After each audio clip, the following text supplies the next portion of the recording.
ఎండల వేడి తట్టుకోలేకపోతున్నారు హైదరాబాద్ వాసులు. కొబ్బరి నీళ్లు, ఫ్రూట్ జ్యూసుల కోసం క్యూ కడుతున్నారు. దీంతో హైదరాబాద్లోని జ్యూసుల షాపులన్నీ జనంతో కిటకిటలాడిపోతున్నాయి. మరింత సమాచారాన్ని మా ప్రతినిధి రాధిక అందిస్తారు. సమ్మర్ హీట్కి తట్టుకోలేక నగరవాసులంతా కూడా ఇటు కొబ్బరి నీళ్లు కావచ్చు, ఫ్రూట్ జ్యూసెస్ కావచ్చు వాటిపైన పడుతున్నారు. ప్రస్తుతం మనం హైదరాబాద్లోని అమీర్పేట్ ఏరియాలో ఉన్నాము. ఇక్కడ ఫ్రూట్ జ్యూస్ షాపులన్నీ కూడా కిటకిటలాడుతూ మనకు కనిపిస్తున్నాయి. ఈ సమ్మర్ వేడిని తట్టుకోవటానికి కొంత చిన్నపిల్లలు కావచ్చు, పెద్దవాళ్ళు కావచ్చు, ప్రతి ఒక్కళ్ళు కూడా ఆ హీట్ వేవ్స్తోని రక్షించుకోవటానికి ఫ్రూట్ జ్యూసెస్ని, కొబ్బరి బోండా నీళ్ళని, ఇటు నిమ్మకాయ రసాన్ని ఆశ్రయిస్తున్న పరిస్థితి కనిపిస్తుంది. సో ఇక్కడ మనకి చాలా వరకు ఈ ఫ్రూట్ జ్యూసెస్ తాగుతున్న కస్టమర్స్ ఇక్కడికి వచ్చిన విజువల్స్ అయితే మనకు కనిపిస్తున్నాయి. ఏ షాప్ చూసినా కూడా ఈ లైన్ మొత్తం అంతా కూడా జ్యూసెస్ అట్లాగే చెరుకు రసం బళ్ళు మనకు ఎక్కువగా కనిపిస్తూ ఉన్నాయి.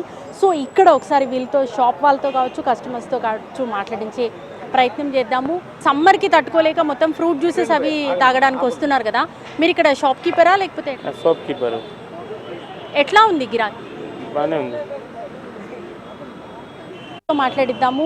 ఎలా ఉందండి సమ్మర్? బాగా వేడి ఎక్కువగా ఉంది కదా, హీట్కి తట్టుకోలేక జ్యూసెస్కి వచ్చినట్టున్నారు. అవును, ఎట్లా ఉంది బయట? అంటే చాలా హాట్గా ఉంది బయట, భరించలేకపోతున్నా. ఏదైనా కోల్డ్ తీసుకోబోద్దు అయితే దానికి డ్రింక్స్ తాగకొస్తాం.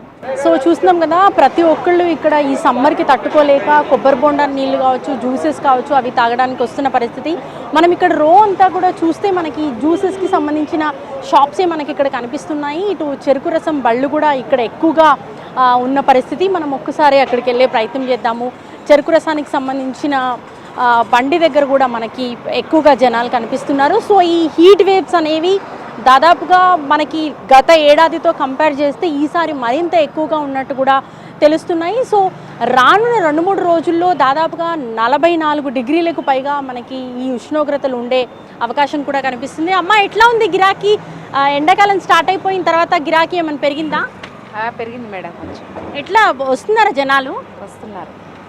మీరు చెప్పండి, ఎండకి ఎట్లా వాటర్ క్యాన్స్ అన్నీ కూడా డిస్ట్రిబ్యూట్ చేస్తున్నట్టున్నారు? చాలా ఎండ విపరీతంగా ఉంది. ముసలు బయటకు అస్సలు రావద్దు. ఈ ఎండ తట్టుకోవాలంటే ఇంటినే ఉండాలి. ఏజ్ పర్సన్ అందరూ. చాలా విపరీతంగా ఉంది ఎండ. బోర్లు ఎండికపోయినాయి, వాటర్ కూడా వస్తుంది కిందికి భూమిలోకి. అంత ముందు ఇంకా ఏమవుతుందో, మే నెల రాలేదు, ఏప్రిల్ ఎట్లా ఉందంటే కష్టం ముందు.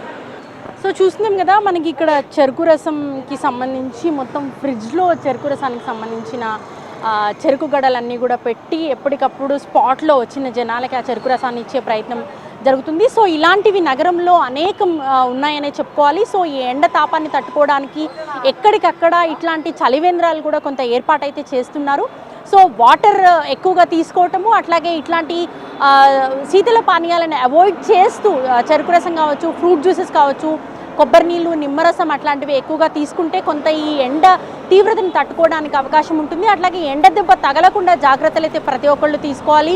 ముఖ్యంగా వృద్ధులు, చిన్నపిల్లల విషయంలో మరింత జాగ్రత్తలు అయితే పాటించాల్సిన అవసరం కనిపిస్తుంది. కెమెరా పర్సన్ వీరేష్తో రాధిక, ఎన్టీవీ.